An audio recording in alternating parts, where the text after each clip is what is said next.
Ya. Cerebral palsy.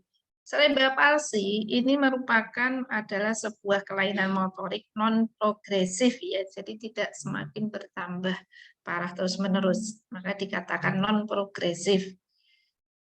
Ya, ini akibat timbul sekunder akibat lesi atau anomali pada otak, terjadi biasanya pada tahap awal perkembangan. Dibilang awal perkembangan, sebenarnya adalah awal perkembangan itu dimulai dari masa embrio ya. Jadi pada cerebral palsy itu berupa kelainannya adalah motorik non progresif, dan di sini dia disebabkan akibat anomali atau akibat lesi pada otak yang terjadi pada tahap awal perkembangan. Komorbid ini penyakit daripada penyerta cerebral palsy itu bisa terdiri dari ada gangguan epilepsi, ya, gangguan belajar, gangguan perilaku, ya, kelemahan sensorik dan gangguan motorik. Begini, ini adalah komorbiditasnya pada cerebral palsy, itu diantaranya ini. Ya, biasanya maka pada penderita cerebral palsy sering dia kejang-kejang, ya. Biasanya banyak diikuti oleh gangguan epilepsi, gangguan belajar itu, maka pada anak-anak cerebral palsy biasanya dimasukkan di sekolah luar biasa di SLB, tidak bisa menembus pada ini ya, walaupun tidak semuanya, tapi di sini biasanya akan apabila ada gangguan belajar itu kadang hubungannya dengan itu, walaupun itu tidak semuanya. Selanjutnya adalah adanya gangguan perilaku, kelemahan sensorik dan gangguan motorik. Ya, klasifikasi cerebral palsy menurut bagian tubuh yang terkena. Ya. Klasifikasi cerebral palsy menurut bagian tubuh yang terkena dibagi menjadi beberapa, yaitu hemiparesis atau hemiplegia. Jadi itu adalah kelemahan pada anggota gerak sebelah, ya, bisa kiri ataukah kanan, hampir seperti stroke, cuma di sini cerebral palsy yang hemiplegia ini terjadi di awal perkembangan. Tapi kalau stroke tidak, karena kerusakan pada susunan saraf pusat karena penyakit yang lain. Selanjutnya adalah diplegia. Kalau diplegia itu biasanya adalah gangguannya pada anggota gerak bawah, ya, yang biasanya bawah atau atas itu diplegia. Diplegia itu dua. Ya, yang biasanya yang terjadi adalah pada anggota di bawah, ya, ekstremitas anggota bawah. Kadang di atas terlihat spastik, itu sebenarnya bukan quadriplegia ya, tapi secondary cerebral palsy diplegia, karena cuma kompensasi daripada gerakan sehingga dia seolah-olah seperti spastik gitu ya. Pada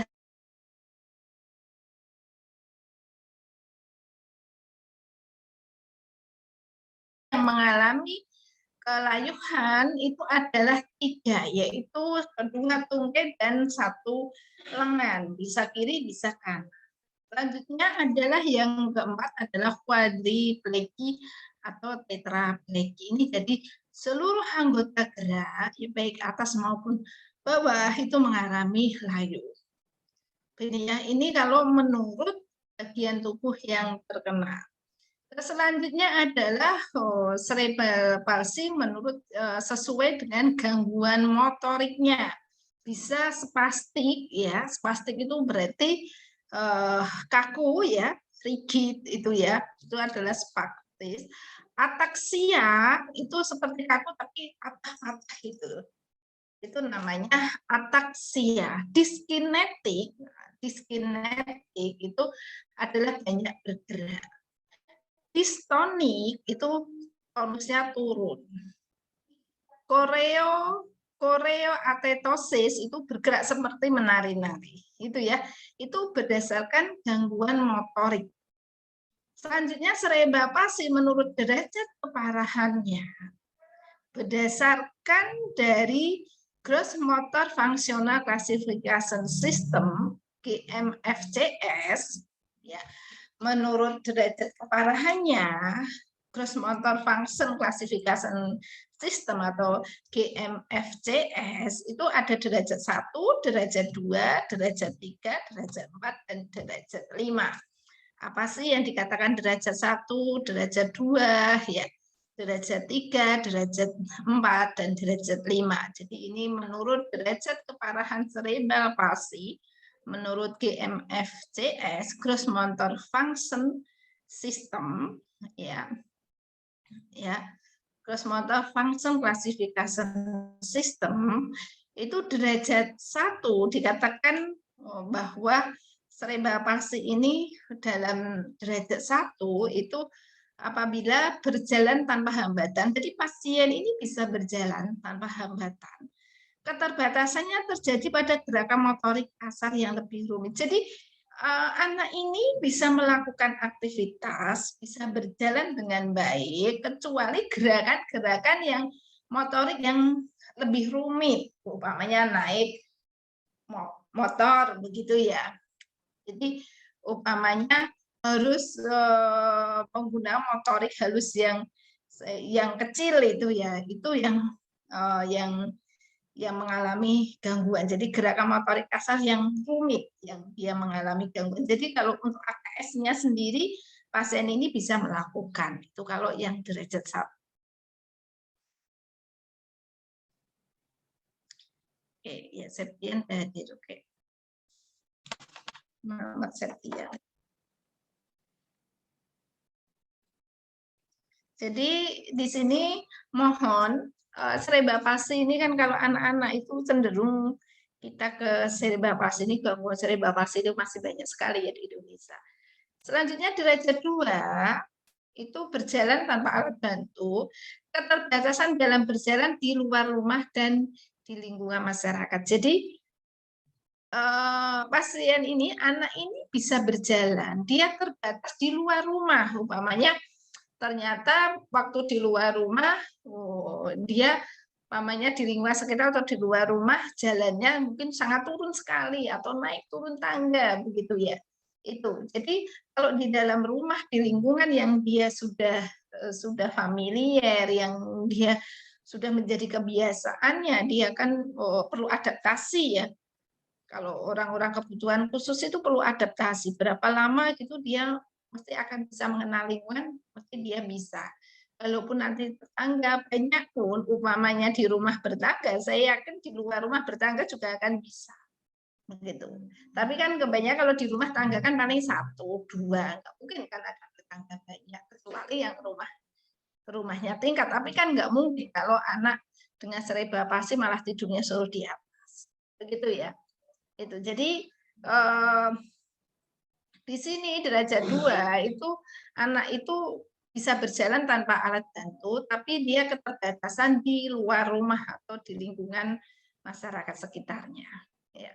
Selanjutnya adalah derajat 3, bisa berjalan dengan alat bantu mobilitas, keterbatasan berjalan di luar rumah dan di lingkungan masyarakat. Jadi anak ini bisa berjalan tapi menggunakan alat bantu mobilitas umpamanya walker yang ada rodanya itu gitu ya. Dia perlu umpamanya dia harus menggunakan spalot gitu karena kakinya kalau terus langsung nekuk karena modenya hipotonus begitu. Atau harus menggunakan ortose gitu karena kakinya dia agak sedikit laput begitu. Jadi kalau anak ini berjalan dengan menggunakan alat mobilitas yang bisa membantu untuk berjalan, berarti anak ini adalah derajat 3. Ya, kalau anak bisa berjalan sendiri dan gerakan cuma terbatas pada gerak-gerakan yang rumit, itu derajat 1. Anak bisa berjalan, dia terbatas di luar rumah atau di sekitar derajat 2. Derajat 3 jalan sudah menggunakan alat bantu. Derajat 4 itu adalah kemampuan bergerak sendiri terbatas menggunakan alat bantu gerak yang cukup canggih untuk berada di luar rumah dan di lingkungan masyarakat. Jadi derajat 4 ini kemampuan bergeraknya sudah sangat terbatas menggunakan alat bantu gerak yang canggih untuk berada di luar rumah. Umpamanya dia menggunakan kursi roda, begitu itu kan sudah menggunakan ini ya, sudah menggunakan alat bantu yang canggih, Pak, sepatu roda, kursi roda yang ada remote-nya di luar rumah. Itu masuk di dalam derajat 4. Ya, selanjutnya adalah dikatakan derajat 5, itu kemampuan bergerak sendiri sangat terbatas walaupun sudah menggunakan alat bantu yang canggih. Jadi derajat 5 itu kemampuan bergerak sendiri sangat terbatas. Jadi biasanya pasien dengan cuma tiduran saja, duduk saja sudah sangat terbatas. Ya, ya, nggak bisa duduk gitu ya. Kalau ini mungkin bergerak sendiri, kemampuan bergerak sendiri terbatas menggunakan alat bantu yang canggih untuk berada di luar rumah, ini duduk masih bisa gitu ya. Jadi ini kalian harus tahu mengenai derajat keparahan, dilihat klasifikasi Sereba palsi menurut derajat keparahannya dengan menggunakan gross motor function classification system. Faktor resiko terjadinya Sereba palsi, ya, faktor resikonya adalah dari prenatal, antenatal, dan neonatal. Ya, faktor resiko terjadinya Sereba palsi itu dari prenatal, ibu dengan riwayat aborsi spontan atau bayi lahir mati, riwayat keluarga yang menderita. Jadi kalau ibu yang mempunyai riwayat aborsi itu mempunyai faktor resiko tinggi.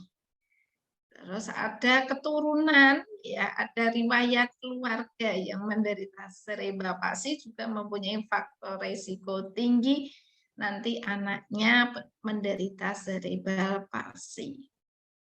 Ya. Selanjutnya adalah antenatal pada masa persalinan.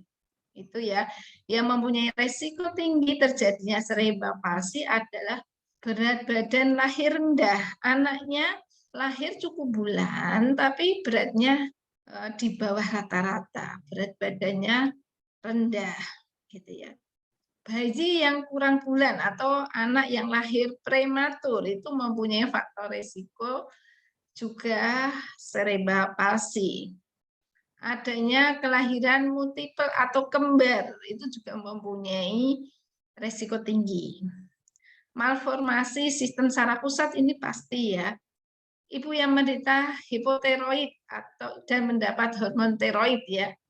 Ini yang ibu-ibu yang mengalami gangguan pada daerah hormon ya. Hipotiroid atau hipertiroid itu mempunyai faktor risiko tinggi juga. Selanjutnya adalah karena pendarahan antepartum ya.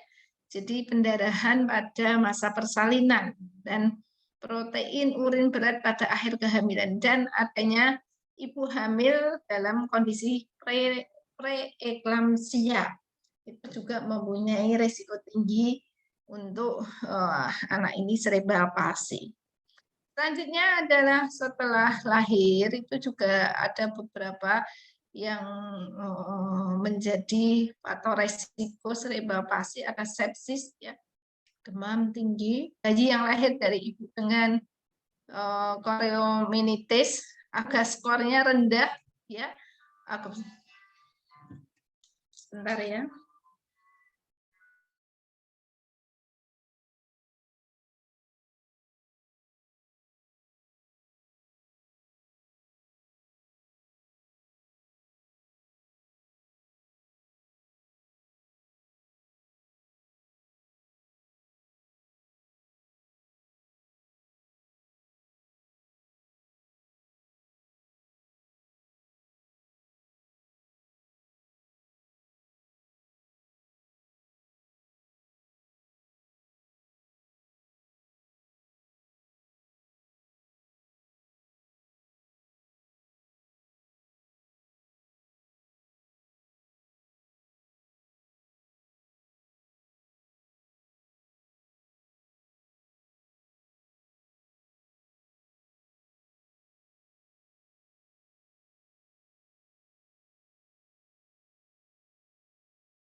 Oke, lanjut.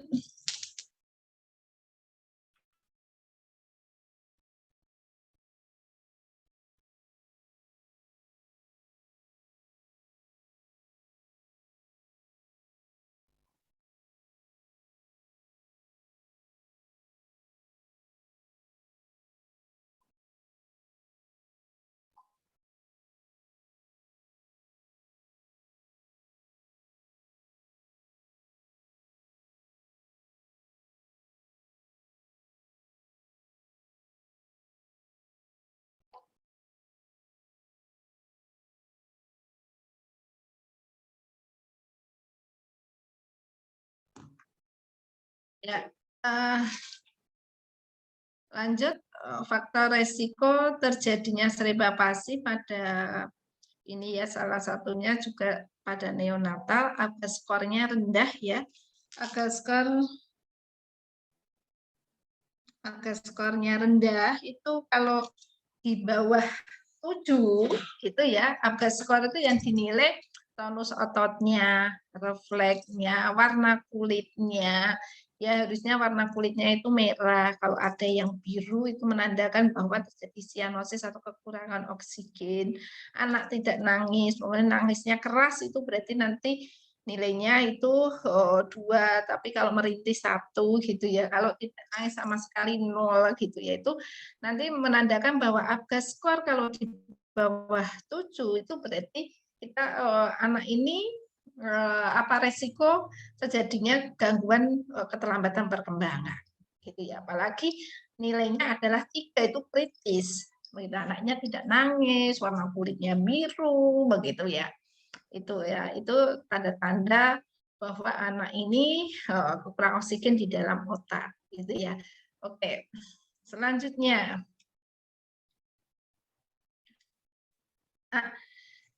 pada sebentar.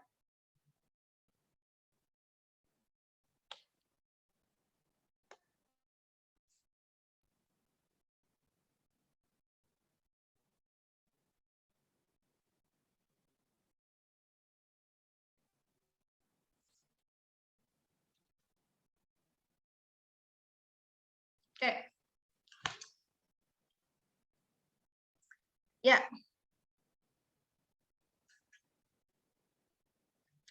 Ya, ini ya kalau kita lihat pencegahan pada kasus untuk ini ya,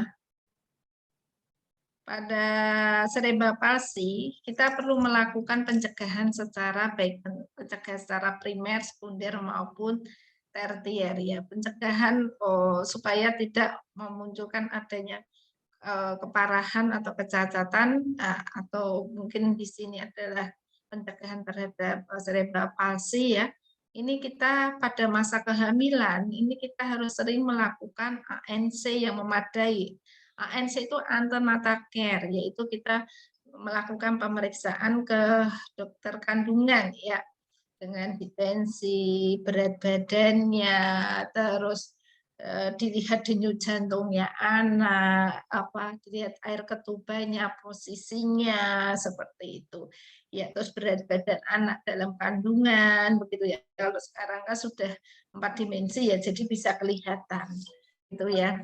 Terus umpamanya ada kelainan-kelainan kongenital pun juga kelihatan. Ini termasuk di dalam pencegahan primer, pencegahan supaya anak kita itu tidak dalam keadaan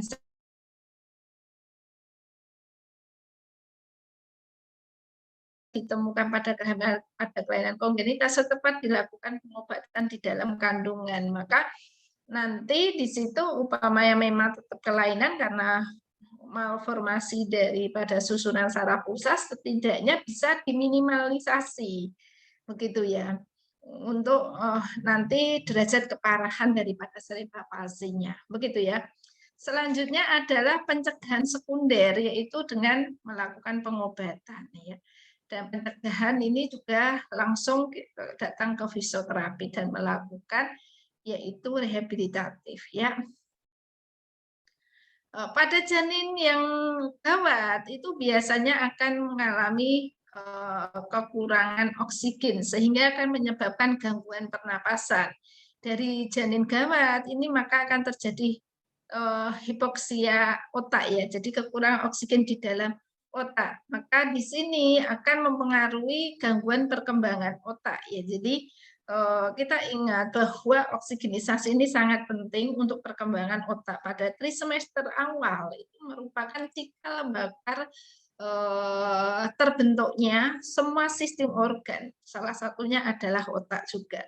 Nah, apabila ini terjadi hipoksia pada otak akan menyebabkan gangguan tadi perkembangan otak. Nah, ini adalah salah satunya adalah anak ini bisa mengalami gangguan cerebral palsy. Cerebral palsy ini bisa dalam bentuk spastik, bisa juga gangguan retardasi mental ya, karena gangguan di EQ atau diikuti dengan gangguan pendengaran, yang gangguan bicara gitu ya.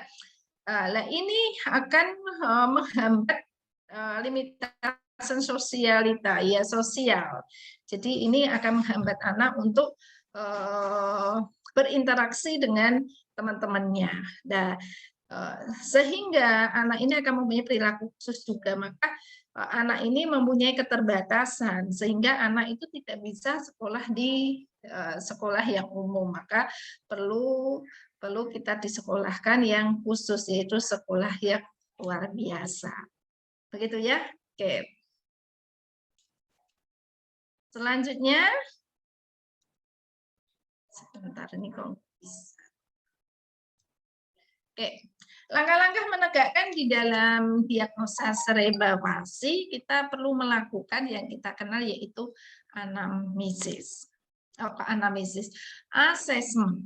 Ya, assessment itu terdiri dari ada anamnesis, ya, ada pemeriksaan fisik, ada inspeksi, ada palpasi, bisa menentukan diagnosa, terus selanjutnya ditambahkan dengan pemeriksaan khusus ya.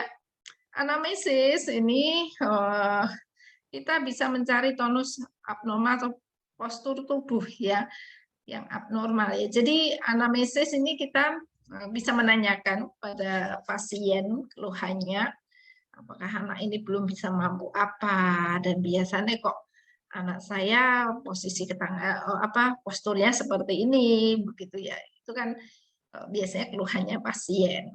Pemeriksaan fisik, apakah kita melihat pemeriksaan fisik itu dari inspeksi, kita melihat daripada postur tubuhnya abnormal atau tidak begitu ya. Palpasi, kita palpasi tonus ototnya, nah, itu ya. Selanjutnya ada kita melakukan pemeriksaan khusus untuk tonus ototnya. Kita bisa menggunakan Apgar squat ya, kekuatan otot dengan MMT begitu, dan LGS-nya ya, dan pemeriksaan untuk neurologi ada pemeriksaan refleksnya. Bagaimana long neck refleksnya sudah ada atau belum? Apakah masih ada beberapa refleks primitif? Itu ya. Itu. Selanjutnya kita juga perlu pemeriksaan tambahan seperti USG, CT scan, MRI. Itu kalau ada ya pemeriksaan, dan pemeriksaan yang lain ya yang mungkin bisa kita butuhkan, umpamanya ada gangguan pendengaran THT-nya, ternyata ada gangguan mata ya, pemeriksaan mata ya, atau gangguan perilaku mungkin ke psikiater gitu ya. Jadinya pemeriksaan tambahan ini sangat membantu ya. Di dalam melakukan asesmen cerebral palsy, kita harus bisa menentukan apa gangguan motoriknya itu di upper motor neuron atau lower motor neuron ya. Dan keterlambatan perkembangan itu akibat perkembangan motorik ataukah memang motorik ini ya disebabkan oleh gangguan saraf pusatnya. Selanjutnya adalah kita harus tahu fungsionalnya, kemampuan dan keterbatasan fungsi motoriknya di mana. Apakah anak ini bisa duduk tapi tidak bisa tegak begitu? Apakah pada waktu duduk itu jatuh ke depan, ke samping atau ke belakang, itu berbeda-beda ya. Selanjutnya adalah letak gangguannya di otak dari bagian mana, di spinalnya atau di korteksnya, apakah di brainstem-nya gitu ya, itu bisa dilihat dari sebenarnya dari MRI dan dari pemeriksaan yang kita temukan. Selanjutnya adalah etiologi atau penyebab saat terjadinya gangguan itu kita harus tahu penyebabnya di mana, apakah prenatal, antenatal, ataukah di perinatal. Selanjutnya kita harus tahu juga penyakit atau penyulit penyertanya. Ya, apabila gangguan pada upper motor neuron biasanya spastik. Kalau lower motor neuron biasanya itu flasid ya. Ada refleks fisiologi, ini biasanya di lower motor neuron refleks fisiologinya biasanya normal ya. Biasanya terjadi peningkatan refleksnya meningkat, ini turun ya. Adanya refleks patologis ya, tidak ada atrofi. Kalau ini ada atrofi. Ya, saya kira enggak. Keterlambatan motorik sentral atau cerebral palsy, kalau cerebral palsy sedang ringan, gejala baru stabil pada umur 2-3 tahun. Biasanya memang cerebral palsy itu bisa kita pastikan kalau derajatnya ringan atau sedang, itu kadang awalnya cuma perkembangan keterlambatan motorik saja. Tapi ternyata setelah berjalannya waktu, setelah 2 tahun, itu baru kelihatan bahwa ini adalah cerebral palsy. Tapi sebenarnya kalau kita sering melakukan pemeriksaan refleks, itu harusnya kita tahu bahwa keterlambatan ini disebabkan karena neuronnya.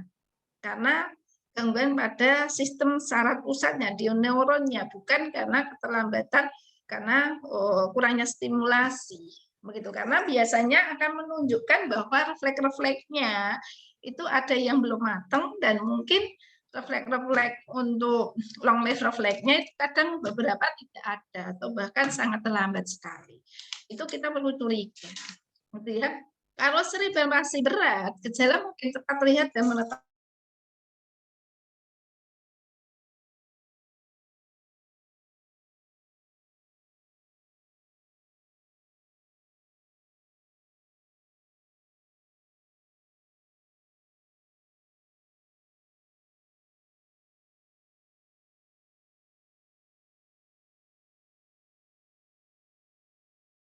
Gejala menetap, maka dikatakan keterlambatan motorik awal ya.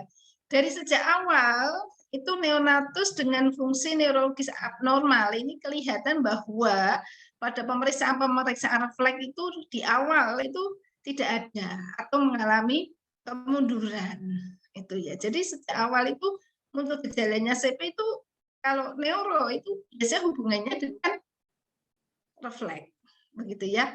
Awalnya seperti normal, lalu gejala muncul tiba-tiba setelah usia 3 bulan. Kurang 3 bulan, gerakan motorik lebih banyak diatur oleh fungsi di encephalon. Jadi kurang dari 3 bulan itu lebih banyak gerakan-gerakan yang berbentuk refleks saja. Jadi kalau yang gejala ini kelihatan itu setelah usia 3 bulan. Sebenarnya di awal itu kita seharusnya sudah curiga bahwa anak ini perlu pemantauan. Ya. Gejala awal cerebral palsy adanya faktor resiko umpamanya anak berat badan lahir rendah atau anak lahir prematur begitu. Terus anak dengan lahir ABA skornya umpamanya 4, itu punya faktor risiko ya. Terus mikrosefali. Jadi ukuran lingkar kepala itu di bawah rata-rata. Itu kan ada lingkar kepala. Umpamanya kalau anak lahir itu 34, ternyata ukuran kepala itu kok cuma 30. Berarti kan pertumbuhan otaknya tidak normal gitu. Itu mempunyai risiko tinggi, mempunyai faktor risiko tinggi atau gejala awal dari cerebral palsy. Sutura bertumpuk, penutupan ubun-ubun bawah terlalu cepat. Penutupan ubun-ubun bawah terlalu cepat ya. Sini. Hipotonia berlebihan, umpamanya tonusnya hipoton. Gerakan ekstremitas terbatas gitu ya. Spasitas dimulai dari tangan menggenggam dan kaki atau fleksi plantar. Umpamanya anak ini anak usia 5 bulan masih saja geraknya positif. Itu harusnya kan sudah tidak, masih kuat gitu. Usia 3 bulan tuh genggamnya masih kuat banget, itu kita curiga. Kemungkinan apakah dia spastik ya gitu, terus kakinya pelan. Ya.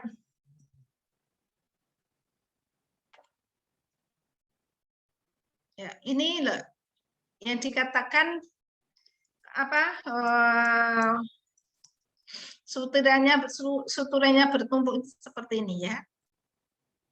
Gejala awal kesulitan makan, mengiler berlebihan, ngeces berlebihan, gagal tumbuh, refleks primitifnya menetap, refleks posturalnya terlambat. Refleks postural itu refleks yang berhubungan dengan long leg refleksnya terlambat. Refleks primitif yang menetap seperti pemigrad refleks masih usia 3 bulan, grabnya masih menetap, biskinya gitu ya. Adanya ataksia, distonia, diskinetik sering baru muncul setelah gejala itu dinilai pada bayi kecil ya, karena kalau bayi kecil itu ataksia, distonia, diskinetik tidak begitu kelihatan. Ngiler ya. Nah, kita mulai melakukan pemeriksaan atau asesmen. Dari inspeksi farmasi kita pemeriksaan tonus. Pemeriksaan tonus itu kita bisa melakukan gerakan pasif, kita lakukan pemeriksaan tonus dengan menggunakan apakah kita menentukan apakah hipotonus, apakah hipertonus. Gitu. Kalau tonusnya normal kan pada waktu kita gerakan pasif itu sedikit ada tahanan, begitu ya. Tapi kalau hipotonus itu tidak sama sekali, kayak nggak ada tahanan sama sekali. Itu berarti hipotonus. Setelah kita menemukan umpamanya hipertonus, kita harus bisa menilai nilai tonusnya, yaitu dengan Apgar skor nilai 0 sampai 5 ya. Nilai 0 itu normal, 1 ada sedikit tahanan di awal ya, ROM ya, 3 2 di pertengahan, 3 di akhir, 4 sulit untuk bergerak, 5 sama sekali. Jadi kalian harus tahu. Besok kita praktekkan bagaimana melakukan pemeriksaan tonus otot, bagaimana menggunakan spastik. Selanjutnya, selain kita melakukan pemeriksaan tonus otot, kita juga melakukan pemeriksaan muskuloskeletal, yaitu pada daerah panggul atau pelvis. Apakah terjadinya kontraktur fleksi, rotasi internal atau eksternal, adduksi, terus panjang daripada tungkai bagaimana. Terus kita membuatkan Thomas tes kontraktur fleksi, Elite tes kontraktur quadriceps. Iya. Itu kita tes pada waktu kita tengkurapkan gitu ya. Terus kita tes lututnya, sudut popliteanya sama atau tidak ini ya. Nah, popliteanya gimana, tonusnya. Terus pemeriksaan muskuloskeletal juga kaki dan pergelangan kaki apakah ada kontraktur atau tidak. Ya, di daerah terangnya apakah posturnya bagaimana, skoliosis ya, ada asimetri atau tidak. Ekstremitas atas pada saat istirahat ada gerakan spontan tidak, gripnya gimana, koordinasi motornya halus atau tidak, begitu ya. Pemeriksaan refleks kita lihat refleks tendonnya, refleks klonusnya, refleks primitifnya menetap atau tidak. Biasanya refleks primitif yang menetap itu kayak ATNR, rating refleks, grab refleks ya. Refleks protektif terlambat, parakut juga terlambat ya biasanya. Ini tes Thomas ya. Nah, Skizorsen ini biasanya pada diplegi, CP diplegi ya. Ya posisinya Skizorsen. Ini kita ngetes tesnya ATNR itu ya biasanya refleks primitif ini masih ada. Refleks protektifnya atau parasutnya itu biasanya lambat katanya. Biasanya harusnya 6 bulan itu sudah muncul, kadang 2 tahun aja nggak muncul. Kalau dorong ke depan tangannya masih gini saja.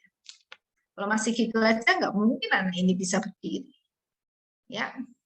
Selanjutnya adalah dilihat gangguan fungsi. Saya dinilai dengan instrumen ini ya, baku. kita harus tahu gross motor function classification system. Derajat keparahannya di mana derajat 1, 2, 3, 4, 5. Gitu ya. Gross motor function classification system untuk mengukur kemampuan mobilitas terbaik 6 sampai 12 tahun ya.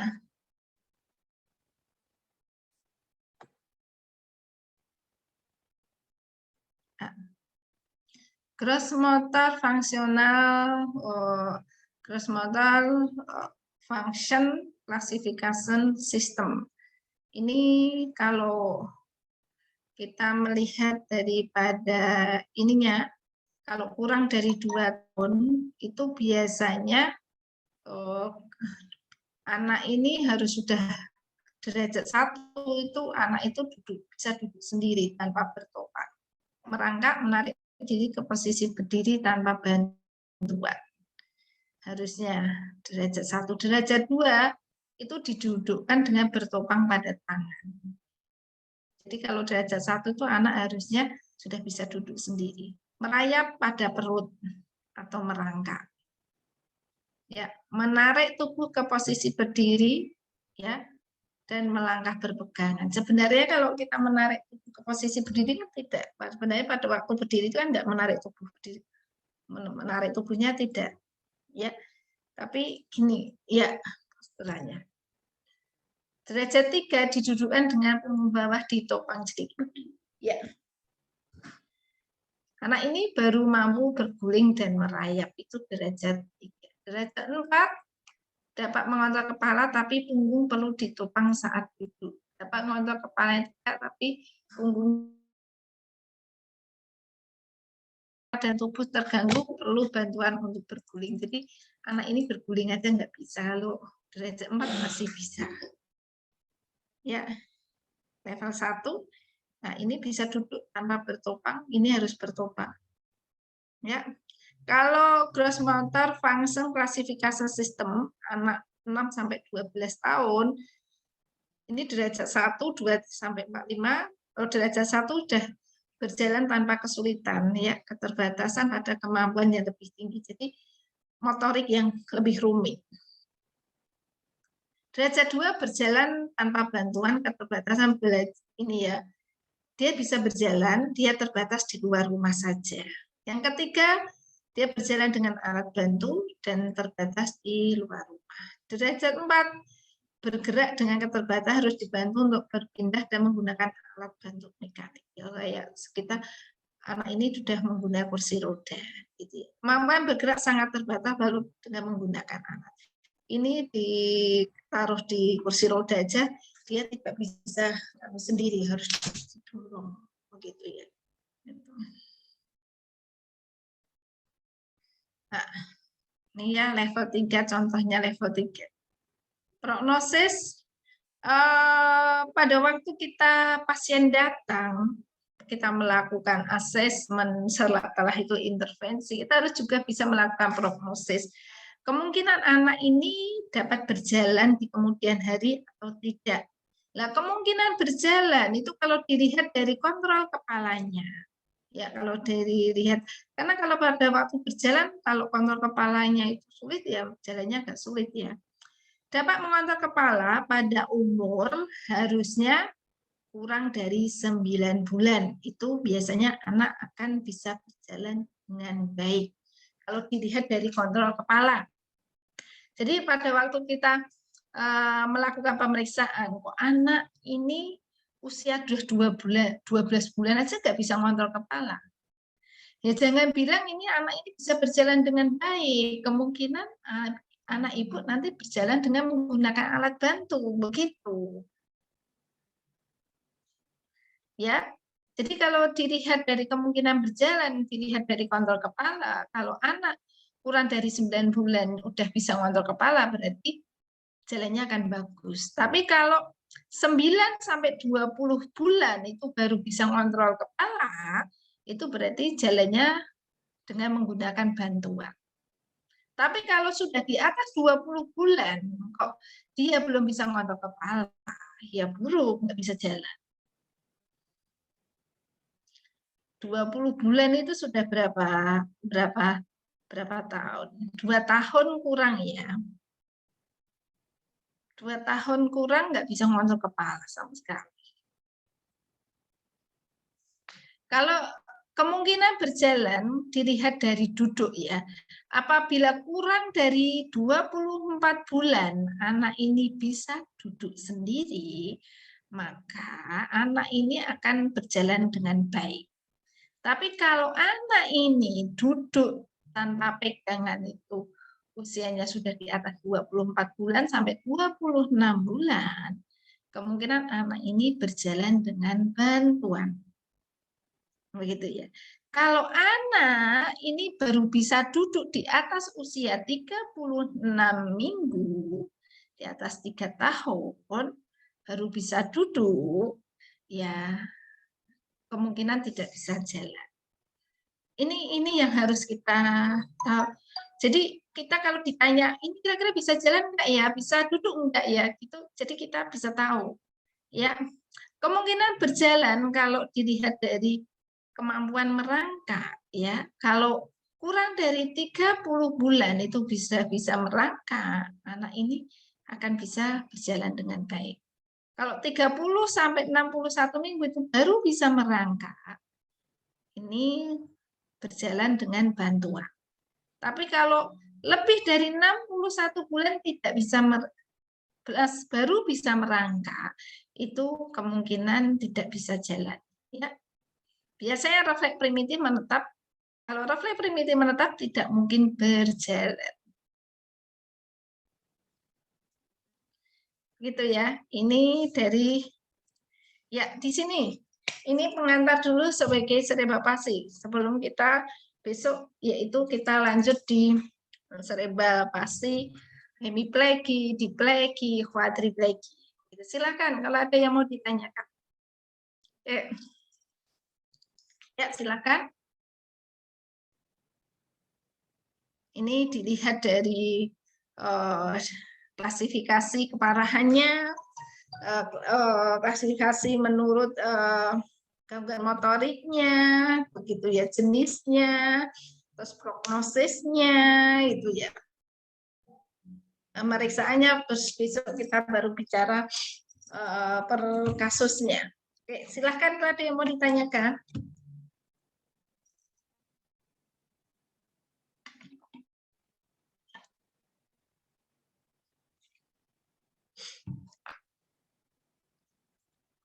Ya.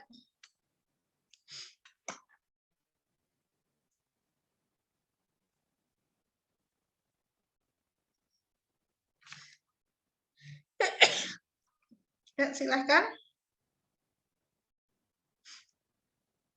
Dika sudah hadir belum? Belum ya? Ganang nggak hadir? Helmi? Tidak ya? Lenggar? Tidak? Lutfiayu? Yang bergabung berapa masih? Cuma 14. Lutfia Hayu nggak gabung ini. Marlon? Tidak juga. Mika? Nggak ada. Zidan nggak ada juga. Yang nggak masuk banyak ya. Bu, Sisi masuk ya, Bu. Oh ya, Sisi kayak.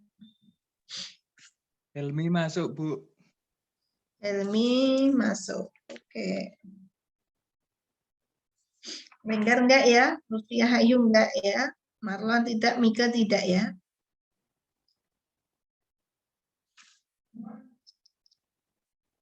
Di sini kok ada 8 ya. 3 enggak masuk, Danang tidak, Iqbal, Lenggar enggak masuk, Lutfia enggak gabung ya, Marlon Bandung, Mika, dan Zidan. Ya, silahkan kalau ada yang mau ditanyakan mengenai cerebral palsy.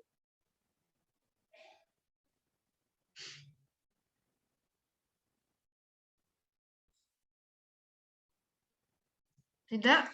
Kalau tidak mungkin pertemuan hari ini kita cukupkan sekian. Besok kita Bu, Muhammad Iqbal hadir ya, Bu? Muhammad Iqbal hadir. Oh ya, udah. Besok respirasi kita Zoom aja ya. Zoom karena Ibu ada acara. Besok kita Zoom sekitar pukul 8 aja ya pagi. Karena nanti siang saya ada acara, besok kita Zoom ya mengenai varises. Itu ya. Saya kira pertemuan hari ini kita cukupkan sekian ya. Kita ketemu lagi di besok hari Sabtu di materi kardiorespirasi. Begitu ya. Ya, terima kasih atas Anda telah bergabung di perkuliahan ini. Semoga kalian dalam keadaan sehat selalu ya. Dan minggu depan kita insya Allah bisa melakukan kuliah tatap muka. Begitu ya. Ya, terima kasih semuanya. Ibu akhiri. Wassalamualaikum warahmatullahi wabarakatuh. Waalaikumsalam warahmatullahi wabarakatuh. Ibu Liv ya. Ya, Bu. Terima kasih, Bu.